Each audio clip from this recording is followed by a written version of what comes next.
Okay, sorry about that. Round two, that was just a practice round before. Here's the, all right, so achieving independence. So this is achieving personal independence for our clients, helping them manage those basic human needs.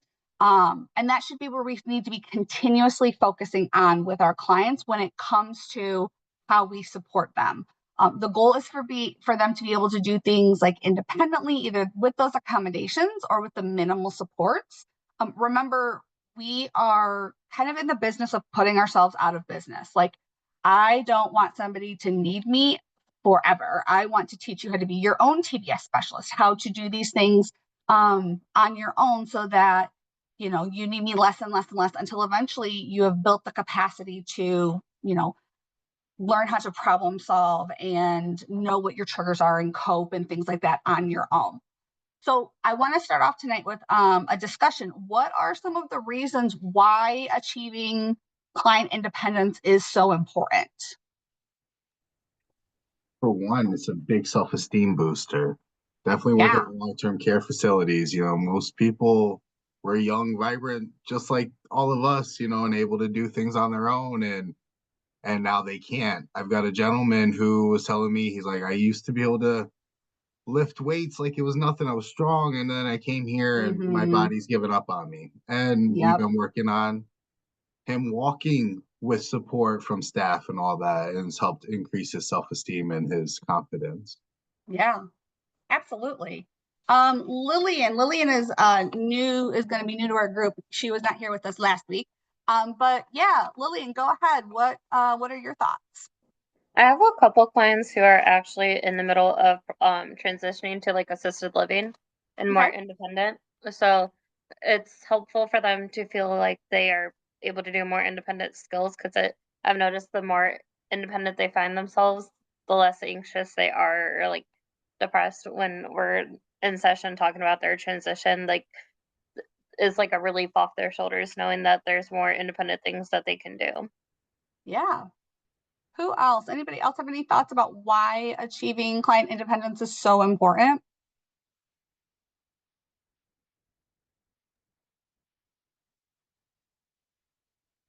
It teaches them to be an advocate for themselves too. Yeah, it absolutely does. So Oh, it's a, okay. Suzette, were you about to say something? Oh, I was gonna contribute something, but it's Yeah. okay. Are you sure? Okay, it's encourage them to live a more meaningful life. Yes, Yeah. absolutely. So it is important to promote that independence because it helps their physical and mental health of theirs with boosting their self-esteem and their self-confidence. Um, it can also help them feel useful because some of our clients may feel like a burden onto their loved ones. And so your client's ability to maintain their independence also improves their general well being and their sense of self. And retaining as much independence as they possibly can just helps boost a lot of that too. A loss of that independence can contribute to feelings of loneliness and isolation and all those things. So, it in turn promotes good mental health by engaging your clients in these activities that promotes their well-being. It connects them with others. It helps them with pursuing their goals. Eventually, they can build the resilience and develop the coping mechanisms that they will enable them to like manage their stress and maintain their independence. So, talking about the stages of change, can like one or two of you tell me what the stages of change are from series one. Maybe briefly talked about this in series one. Go ahead, Monique. Does that start with pre-contemplation and then goes into Yeah. contemplation and then preparation, maintenance, and Oh, triple gold star for Monique today. Yes. Can anybody else remember any of the other ones?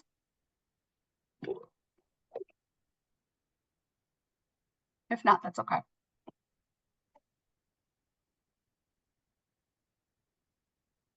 No? All right, that's not no big deal. So the stages of change, we're going to talk about this more in depth. So this is their readiness to change a behavior.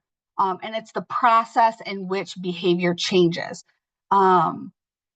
The person would need, this models how to, or I'm sorry, the model describes how someone needs to integrate these new behaviors or goals and programs at which level. So there's different intervention strategies at each stage that helps that person progress to the next stage.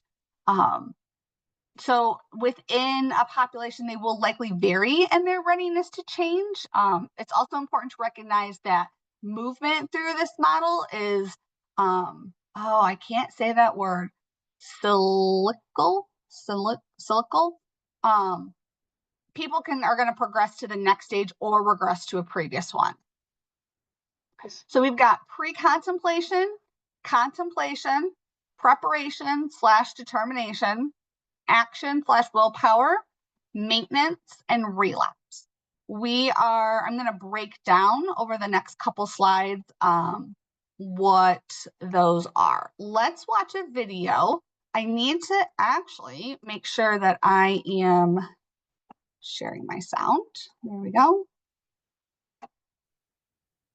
And let's watch this little video. It's not just about saving time, it's about expanding what's possible. Can we all hear that? Okay. We are Studio Merge, a creative preparation. Okay, so what happens when a person has decided that they're going to make a change? When strategies for holding on to habits until they became a part of your life? What if I told you that psychologists have actually found a set of steps that increases the likelihood of actually making a change in your life? Well, they have. And in this video, I'm going to go through each stage of something called the trans-theoretical model. This model serves as a how-to guide for adopting a new habit or changing your life, based on psychological research. People who successfully move through the first 5 steps of this model are much more likely to actually stick to their goals and adopt positive habits. This information is useful whether you want to quit smoking, whether you want your partner to go to the gym more often, or any other habit that you want in your life. Understand these steps of change and you can help transition yourself or others into a more positive, happy, and healthy person moving forward. So, what are the stages of change? Now, this model was developed in the 1970s by James Prochaska and Carla Di Clemente. Prochaska and Di Clemente had been studying people who tried to quit smoking. They found that simply taking action didn't actually set people up for long-term success. They had to want to quit smoking before they could take appropriate action and actually stick to their goals. Permanently changing a behavior or picking up a habit does not happen overnight. Some of these steps will last for months at a time before a person is ready to move forward. If you want to see a loved one quit a bad habit or start a new one, it's important to be patient with them. And even if your loved one is in denial, they might be in the first stage of the trans-theoretical model, and this means there's an opportunity for them to move forward. So step 1 is called pre-contemplation. The first step of the model is a pre-contemplation stage. A person in the pre-contemplation stage may be months away from actually taking action. They might not believe that taking action will actually be worth their time. They try to weigh the pros and cons of starting a new habit. They will downplay the pros. So think about some habits that you know are good for you. Maybe you think that a vegan diet would help you reduce your carbon footprint, but you don't think that the high prices of produce or saying goodbye to dairy is worth the switch. At this point, you would be in the pre-contemplation stage. More research is needed before you can fully get on board with the idea that veganism is a worthy lifestyle choice. It's time to ask yourself some questions about your health, your diet, and your carbon footprint.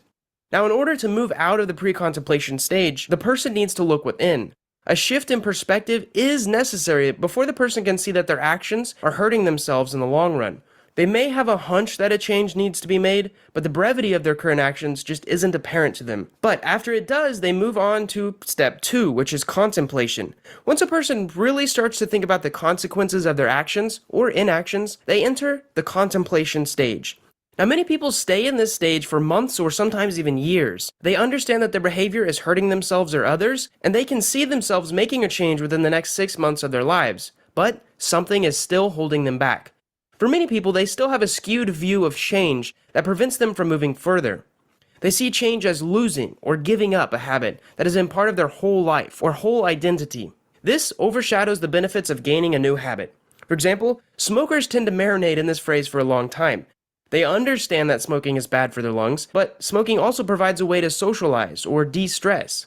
And smokers have a really hard time accepting the idea that they will have to have a coffee without a cigarette, or they can't take a smoke break when things get hectic at work. So how do you get out of this contemplation stage? Identify the things that are holding you back. Does the loss of a cigarette with your coffee really outweigh gaining the ability to take a job without losing your breath? Or does the annoyance of moving your schedule around outweigh the benefits you'll gain from going to the gym in the morning? Continue to look at the pros and cons of changing your behavior. Sometimes strategic thinking helps with this. When you get to a point where you feel confident to move forward, validate your readiness and confirm that it's time to change. Next, we can move on to step 3, and that is preparation. Okay, so what happens when a person has decided that they're going to make a change? When it comes to the example like smoking, many people start with reducing the amount of cigarettes they smoke. Now this is normal. Small changes are part of the third stage of change, preparation. People in the preparation stage are fully ready to make a big change within the upcoming month. They understand the benefits of the change and they want to move forward. But rather than diving in headfirst, they usually just test the waters of change to see what it's like. Now this is an exciting opportunity to prepare yourself or someone else to make the leap. Enjoy this time in this preparation stage. The more prep work that you do, the easier it will be to transition into action and maintenance phases. So you can set yourself up for success by doing research on upcoming obstacles that you might face and how other people have moved past them. You can also create something called SMART goals for yourself. And something else that is helpful is looking up alternative plans of action in case your actions do not work out. The more knowledge you have moving forward, the easier it will be to evaluate failures and move forward after successes. But after the preparation stage, we have step 4, which is action. Reducing the amount of cigarettes you smoke is a small step. Putting down the pack for good is a giant leap. And at this point, a person has entered the action stage. It's important to remember that the first 3 steps provide a foundation for the action stage. Quitting cold turkey just moments after watching a documentary about the dangers of smoking works for a few people, but it's not guaranteed that everyone will successfully quit smoking that way. Pre-contemplation, contemplation, and preparation are extremely important steps. After all, you have to want and know that it's time to change. If you think about it, this is why New Year's resolutions don't always work out. We make these resolutions in December and give ourselves less than a month, sometimes even less than a week, to prepare. Without a plan of action or a support group, action only leads to insurmountable obstacles. Preparation helps to prepare for those obstacles and have a plan, not if, when you encounter them. But the preparation and the research doesn't just stop when the action phase begins. If you're ready to take action, know that your journey is far from over. You should continue to seek out support groups and other outside resources. And whenever you do encounter success, be sure to reward yourself. Now, usually the action stage lasts for around 3 to 6 months, in which the person will likely face multiple obstacles and sometimes dance with relapsing or going back into old behaviors and habits. Next, we have step 5, which is called maintenance. Once a person has kept up with their change, whatever that is, for at least 6 months, they enter the maintenance stage of change. Now, relapse is still possible, but a person in the maintenance stage feels more confident in their ability to stick to their change in behavior. For any habit, temptation will continue to pop up during this phase, and if you want to avoid a relapse, it's important to know that these temptations exist and to have a plan to avoid them. It's also important to know that relapses may happen. The more honest you stay with yourself about this possibility, the easier it will actually be to recover whenever a relapse happens. Lastly, we have step 6, which is relapse. Because relapses happen, they just do. When it comes to substance abuse, the relapse rate falls between 40 and 60%. It can be hard, even after 6 months or 5 years, to avoid temptation, because falling back on old behaviors is normal. What you do after a relapse, though, will determine whether or not you stay in the model and continue to change. For example, shaming yourself for relapse is not always healthy. Taking the time to honestly look at what triggered the relapse, though, that is very healthy. Look closely at what barriers you face and when those barriers become too much.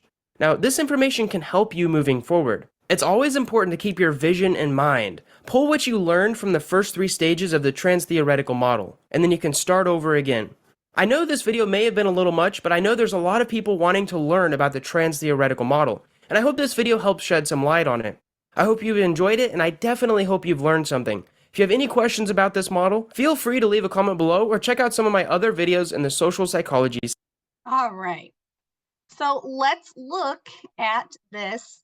Let's look at the stages of change. And there are 6 people, and there are 6. Let's see. I want to fit to width. I would like you guys to go ahead and let's read off what are the stages of change. I know I truthfully love to hear my own voice, which is why I'm perfect for the QA and training role. But I realize that not everybody loves to hear my voice all the time. So I want to hear your voice. How about we go ahead and you guys just pick them off and read them out loud for the rest of us. Cool, I'll go first. All right. Pre-contemplation, the cost of the problem behavior, such as drug use, are not yet recognized. The individual is in denial and is not seriously considering changing their behavior. They may have had previous attempts to change, but have since given up. Thank you. Next one. I go second, go. Okay. Contemplation, the individual is experiencing ambivalence about change. They can see reasons to change their behavior, but they are still hesitant. The problem behavior continues. Thank you. Preparation. I guess I'll go. Preparation, the individual has decided to change their behavior and they begin to think about how to do so. During this stage, they will begin to make minor changes to support their goal, but they might not have completely ended the unwanted behavior. Thank you, Amanda.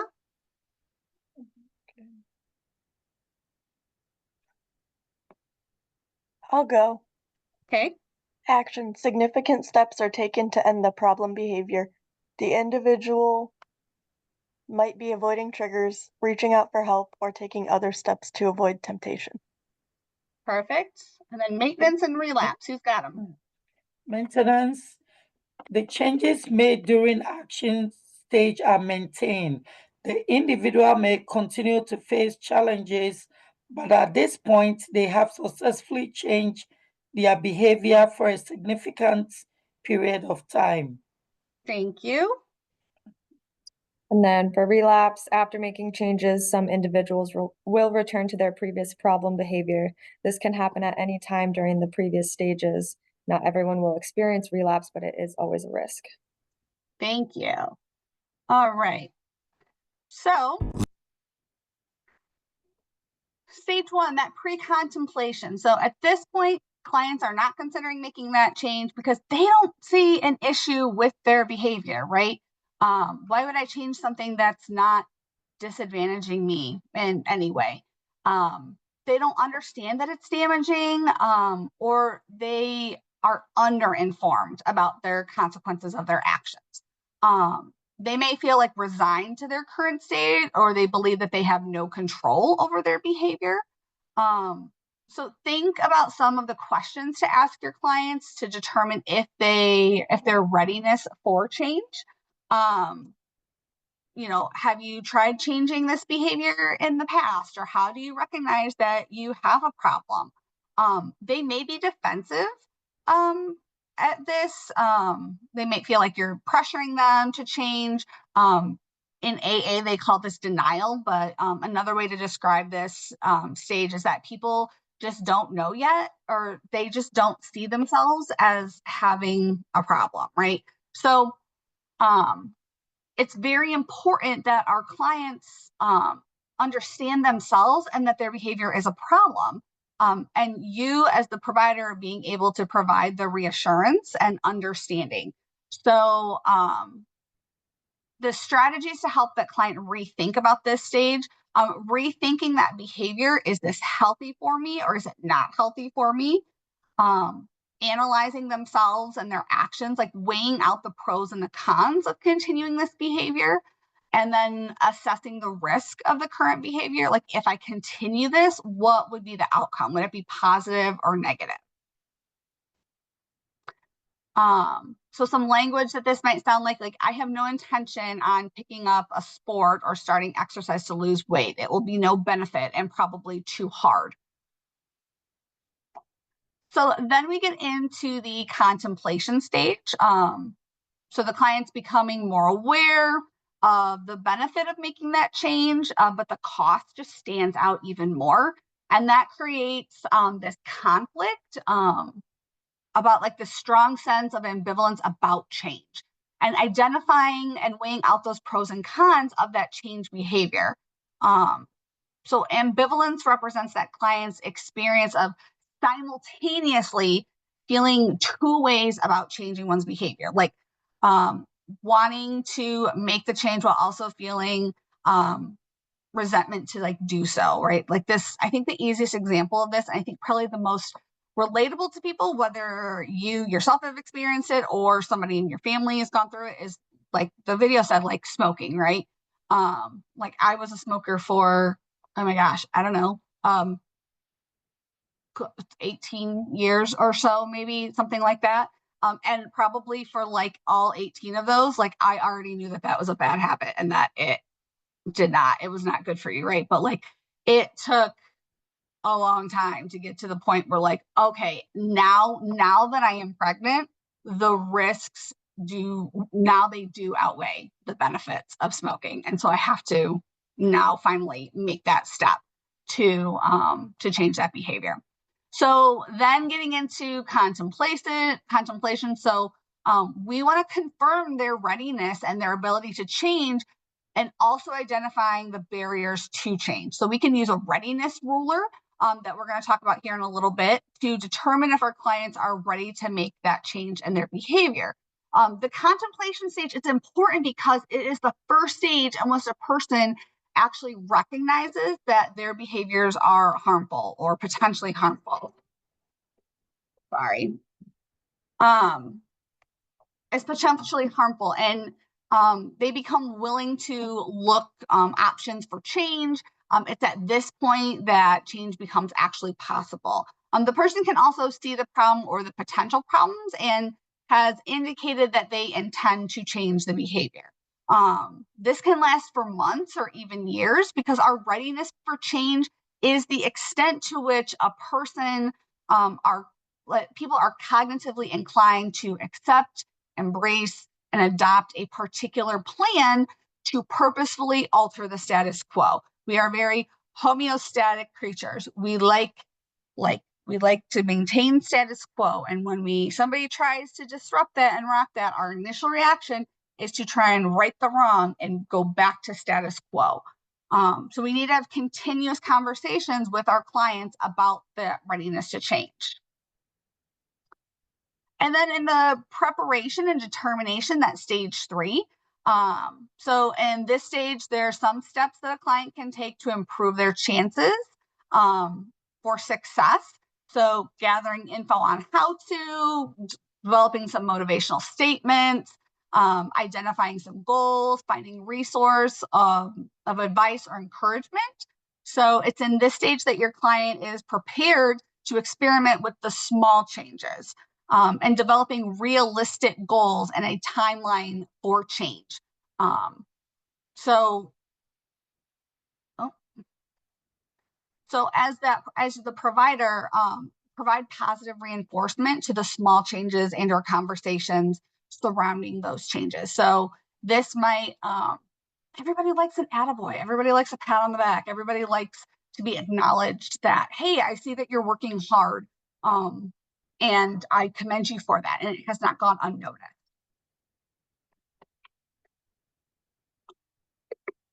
In this stage 3, they have, they're committed to making the change. And this is where we start to notice our clients change in language about situations. Their motivation for changing is reflected in statements like, I've got to do something about this, or this is serious, or something's got to give. What can I do? And if you remember from series 1, you guys discussed change language. It's familiar to like motivational interviewing. Motivational interviewing is more of a way of communicating with your clients and listening to your client's level of readiness for change, and then pointing out that readiness for change. We are working with our clients with the stages of change, rather than assuming a position of authority or that we are the expert. So some examples of change language could be like, I quit drinking, or I could quit drinking, or I really want to lose weight. It communicates to your client that is expressing a desire, like a wanting, a wishing, a willingness to change, or that your client is noting that they have that ability to. So during the fourth stage, a client begins taking direct action to accomplish this goal. So the change has been made and they adapt their new habits and behavior, and your client takes a definitive action to change that behavior. Oftentimes, resolutions fail because of previous steps or they've not been given enough thought or time. It's in this stage where people are motivated to change their behavior and they're actively involved in taking the steps to change that bad behavior by using a variety of like different techniques. This is the shortest of all the stages. The amount of time people spend in actions, it varies. Generally lasts about 6 months. It could be as short as an hour though. And it's important in this stage for the client to reward themselves for any positive steps that they have taken. And that's where you guys also come in, like I said, always providing that positive reinforcement. You can't motivate somebody to do better by making them feel worse.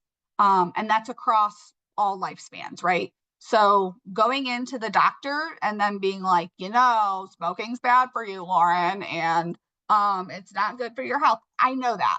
I'm totally aware of that, right? But the encouragement and things like for my husband, that's like, you haven't smoked all day today. Like, I can't believe that. I'm so proud of you. Like, that's more motivating, right? So for action and willpower, people are depending on willpower. This is the greatest risk of relapse. So this is the stage where people will most depend on their own willpower. They are making overt efforts to change the behavior where they're at that greatest risk there. So develop a plan to deal with pressure that may lead to slips. Mentally, they review their commitments to themselves. They develop plans to deal with personal and external pressures, and that may lead to the slips. Staying motivated with short-term rewards, self-confidence increases when analyzing efforts. That may use short-term rewards to sustain their motivation and analyze their behavior change efforts in a way that enhances their self-confidence. And then open to help and receiving support from others. This is a very important element. People in this stage also tend to be open to receiving help. So an example of a statement made by an individual in the action stage would be like, it's easy to say you'll quit smoking, but I'm doing something about it. Or I haven't smoked a cigarette in 4 months. Continuing the new behavior change is the focus of the maintenance stage. And for maintenance, avoiding former behaviors and keeping up with these new behaviors. So maintenance involves being able to successfully avoid those temptations to return to that bad habit. And the goal of the maintenance stage is to maintain this new status quo. So people in this stage tend to remind themselves of how much progress that they have made. Trying to replace old habits with more positive actions and rewarding themselves when they are avoiding relapse. So a client may remain aware that what they are striving for is personally worthwhile and meaningful, right? They are patient with themselves and they recognize that it often takes a while to let go of old behavior patterns and to practice new ones until they're second nature to them, right? So even though they may have thought of returning back to their old habits, they resist that temptation and stay on track.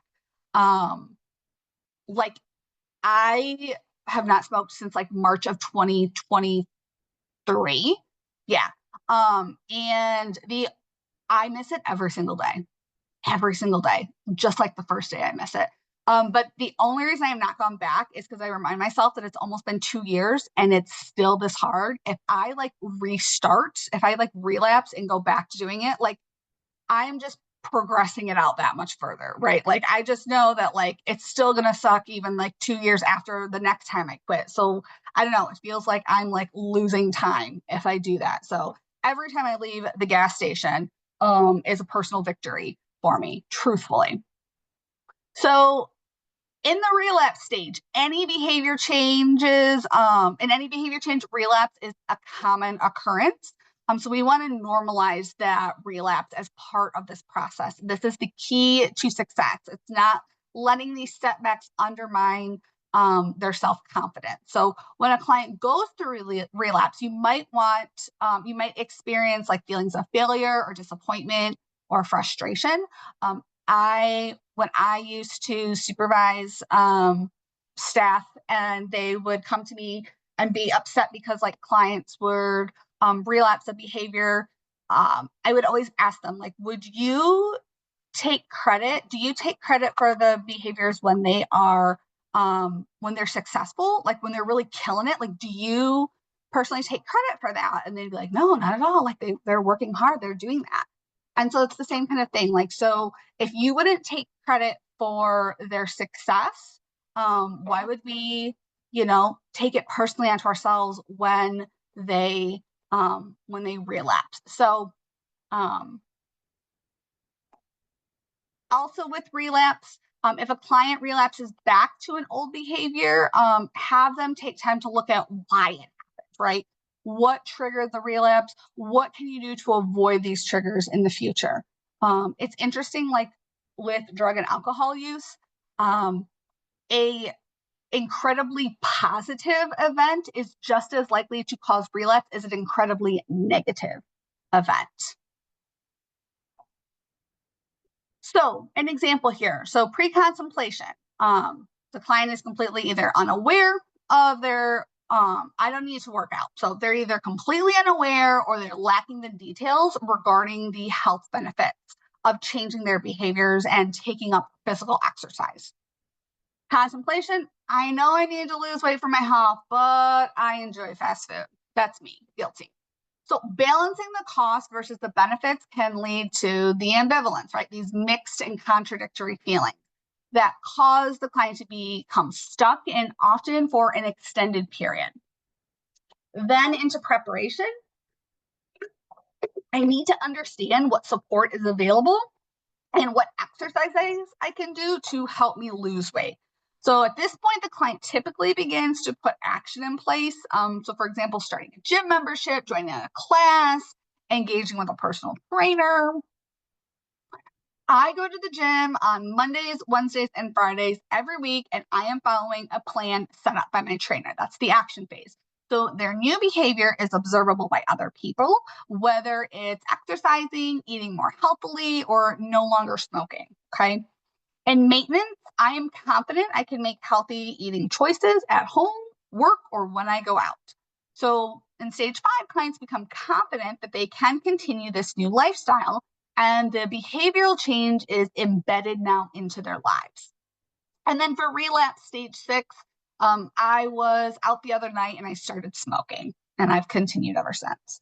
So as I've said before, like relapse is typical for many health-related behavior changes. It's not inevitable.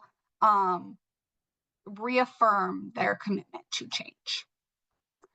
So one of the things that you guys got, this readiness to change ruler. This is used to assess a person's willingness or readiness to change and determine where they are on the continuum between like they're not prepared at all and they have already made change, and promote the identification and that discussion of any perceived barriers to change. So we're going to discuss this more on the next couple slides, but the readiness ruler, this is a tool and a conversational method where you ask the person to rate on that scale of 1 to 10. The importance of making a change, the willingness, the commitment, the confidence to change and action. We're going to watch this video here.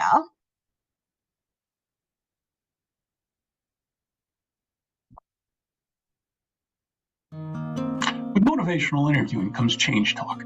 And change talk is incredibly vital to the brief intervention phase of ESPER.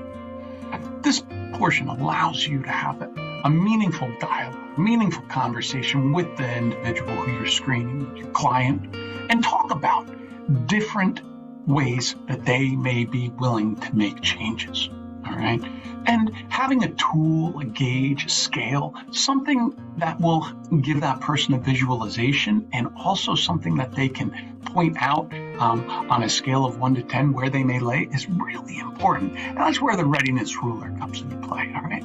So the readiness ruler is a fantastic tool. And depending on the day, depending on the person, you may have people who report no readiness to change.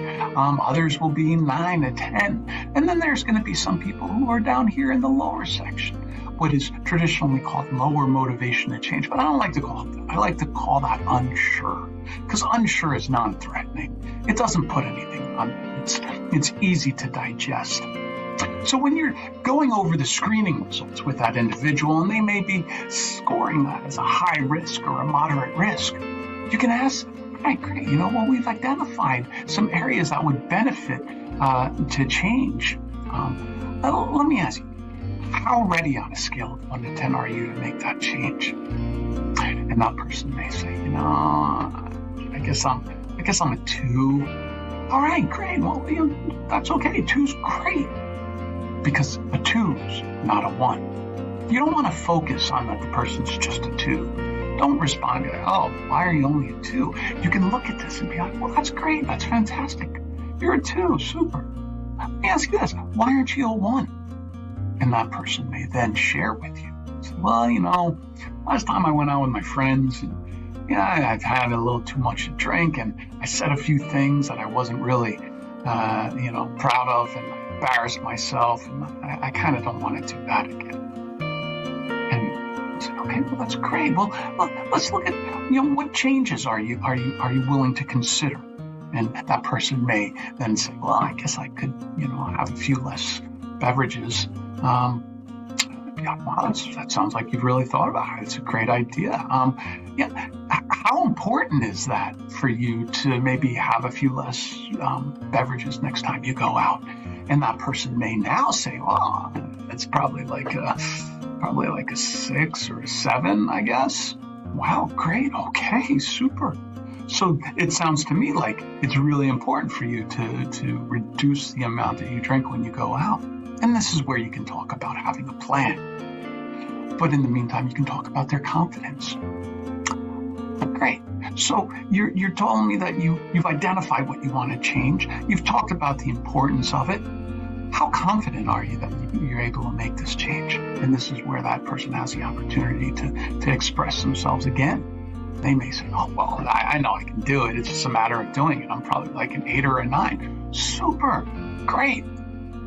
So let's look at some things that you may want to implement the next time you go out. And that's how you use the readiness ruler.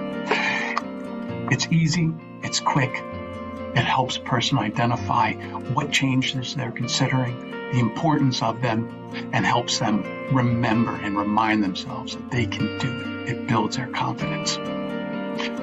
So find out more about other Esper tools.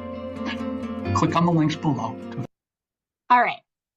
So this was something else that was emailed to you guys. This is handout 2.2. People usually have several things that they would like to change in their lives. Their motivation to change their behavior and their habits can vary though, just depending on other things that are happening. This readiness ruler gives those working with the client an indication of where the client stands. And it aids in addressing any barriers and meeting needs to move them along to the next stage. I just want to take a look at how many slides we have left to go. Okay. So some change ruler questions, why are you at your current score and not a 0? I really like that because it does put a strengths base on there and recognizing that, hey, you obviously do have something going on in you that is saying that, you're not completely unready to change. What would it take for you to move to a higher score? What would it take to make this change even more important to you? What support do you need to make the change if you chose to do so? So in achieving independence, you are probably already helping your clients achieve independence and not even realizing or formally documenting it. So let's use the goal exploration and the goal breakdown worksheets to assist our clients with independently setting goals for themselves.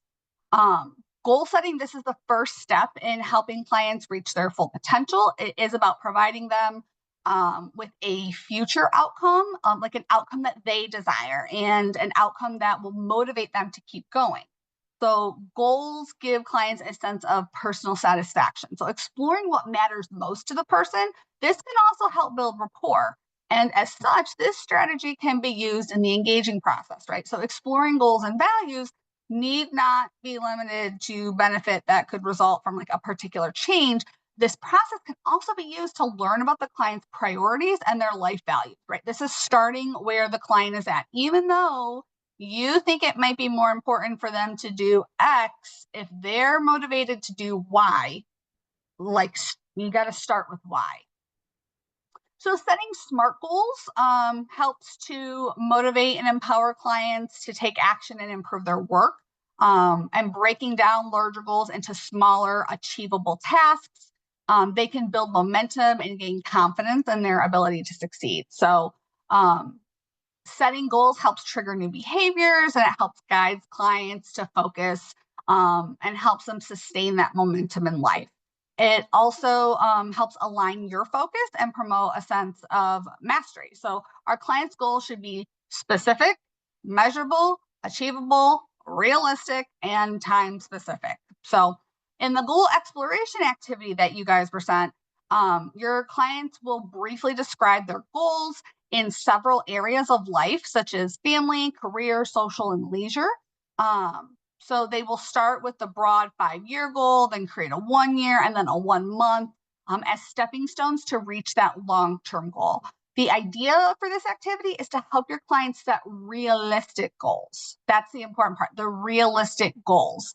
So goal setting involves the development of an action plan designed in order to motivate and guide that person toward or group toward the goal, taking active steps and achieving your desired outcome. So meaningful goals give direction to our client's life, highlighting the most important values and giving a sense of purpose. So when breaking down goals, teaching your clients to break down their goals into small tasks, help them overcome the stress and the procrastination that they create. This is why you're going to see it in your future notes. I'm going to be so on it about your homework being specific. Like it's the specificity of the homework is what helps promote that them actually doing it, needing the parameters, like just that feeling of like, just tell me what you want me to do. Just tell me what I'm supposed to do. Like, oh, okay, you want me to practice once a day after lunch, 1 of 3 goals that we have already predetermined, right? Or 1 of 3 coping skills that we've already predetermined. By breaking down their goals, it ensures that they're consistently taking steps towards achieving the life that they desire. So we want to ensure that the goals that they set for themselves are achievable and realistic. So a realistic, I will learn a new language and become fluent in the next 3 years. An unrealistic goal, I will learn a new language and become fluent in 2 months. The other thing too, remember, this is always within the context of their mental health, okay? When it's certain things like, well, I want to lose weight, okay? Well, you guys aren't physical therapists, or not physical therapists, you're not dietitians, you're not personal trainers. But if them being overweight is contributing to their depression, and we know that physical activity decreases depressive symptoms, we kind of can come at it from that way, right? So like, oh, okay, so our goal here is not to necessarily lose weight, it's to decrease your depression symptoms. And we're going to take that from a physical activity standpoint, because what do you know? You're feeling better about yourself when you are moving more. So the goal breakdown, this is the first step into breaking down goals for clients, is to identify their goal, the time required to complete the goal, and to schedule time to work on that goal. So here's an example list here. For the sake of time, I'm not going to go over those. It's helpful for clients to break down their goals into steps. It makes them less likely to procrastinate because you procrastinate when things seem hard, but breaking down them into smaller tasks makes it easier. It helps them build momentum. and it makes it easier to tackle the next step, and it reduces the stress and anxiety. Sometimes pursuing a goal can be stressful and it can become overwhelming when there are a lot of steps. So here are some tips for breaking down the goals, or for breaking goals down. Avoid creating tasks that require longer than 1 hour, unless you absolutely have to. If you find a task difficult to start, it might be too big, so see if it can be broken down further. Long tasks can be broken down into further. They should set a time limit.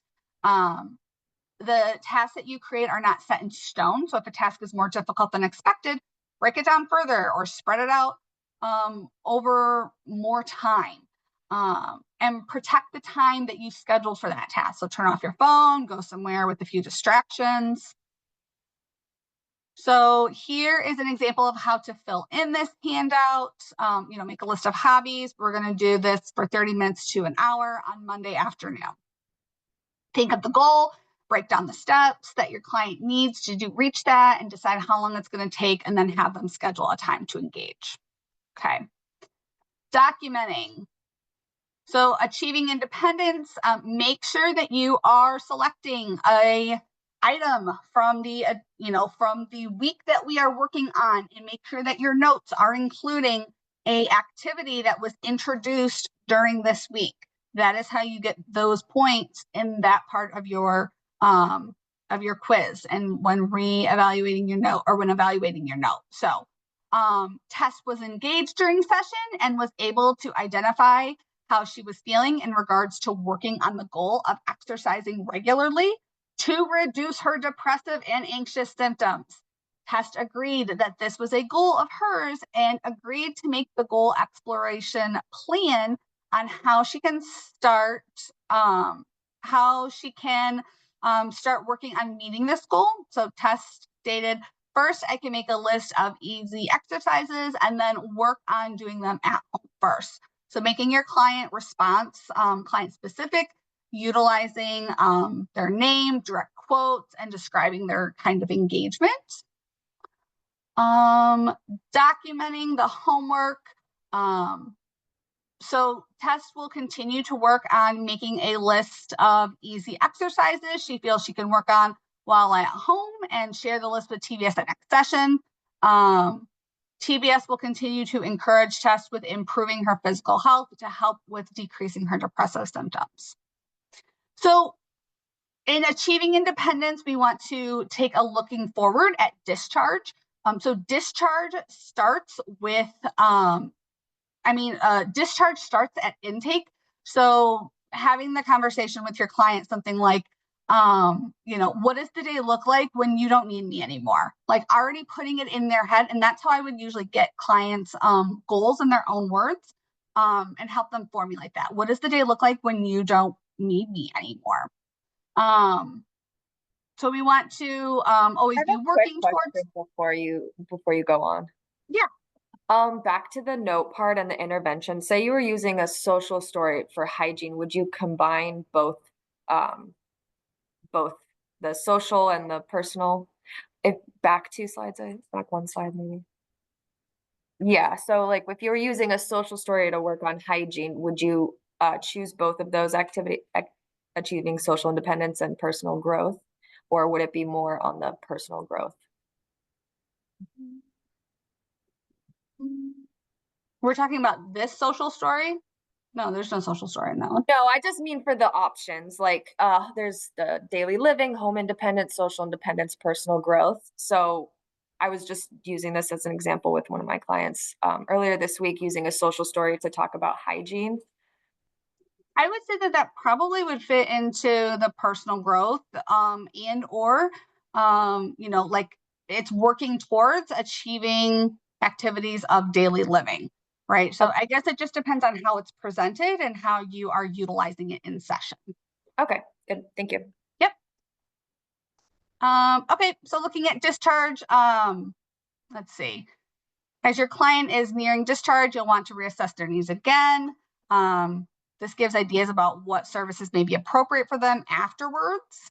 And you may be having the independence needs discussion with the client, their guardian, or their staff, in addition to reviewing that plan for independence verbally, or in session, also include this info on the SNAP portion of the discharge summary.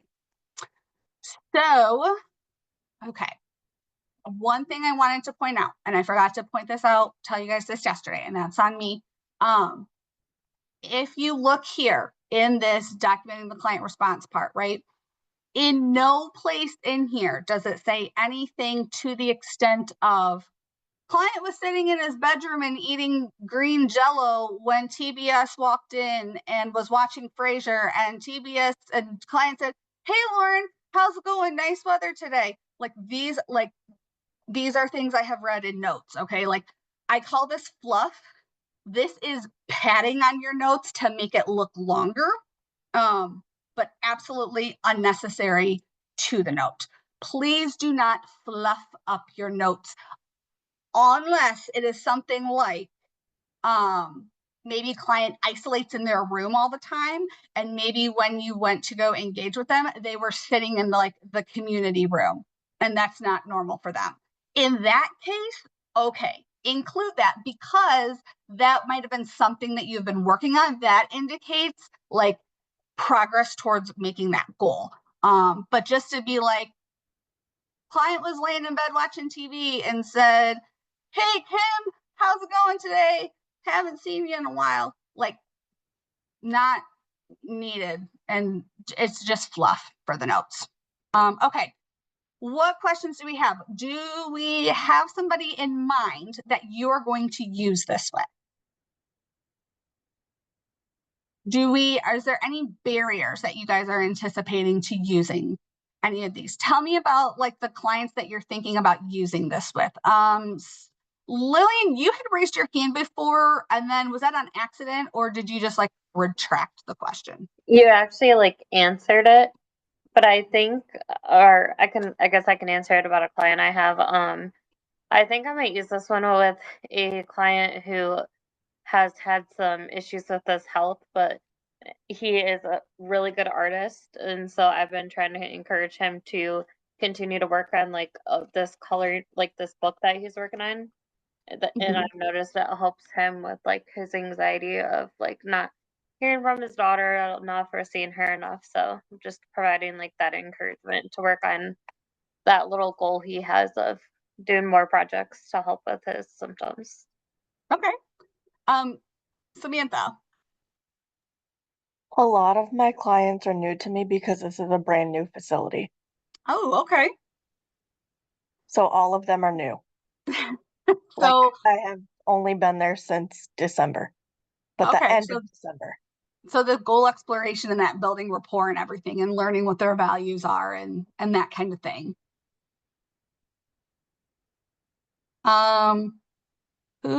It says somebody else had their hand. Monique.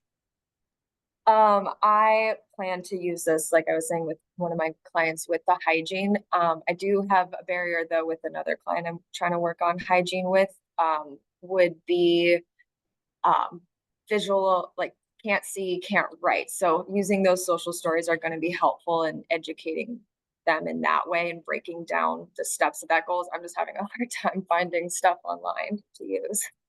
Does anybody have any ideas for Monique? Any kind of things maybe that you've had experience with clients where they have like some impairment with vision and being able to write? And I mean, do you guys have any feedback for her of what she might be able to do with this client?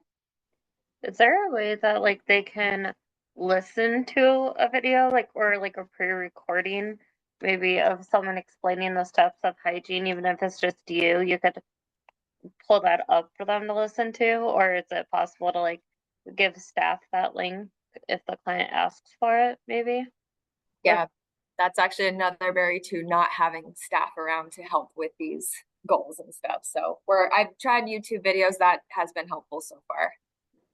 I was gonna say maybe if they had a tablet. I know at our facility they've had insurance come in to get clients like different tablets. So maybe if that's an option, they can have like a link, like you can show them kind of how to find the tab maybe that way they can have it open already. I don't know if they have that option. Yeah, I will actually reach out to the SSA about that. Thank you.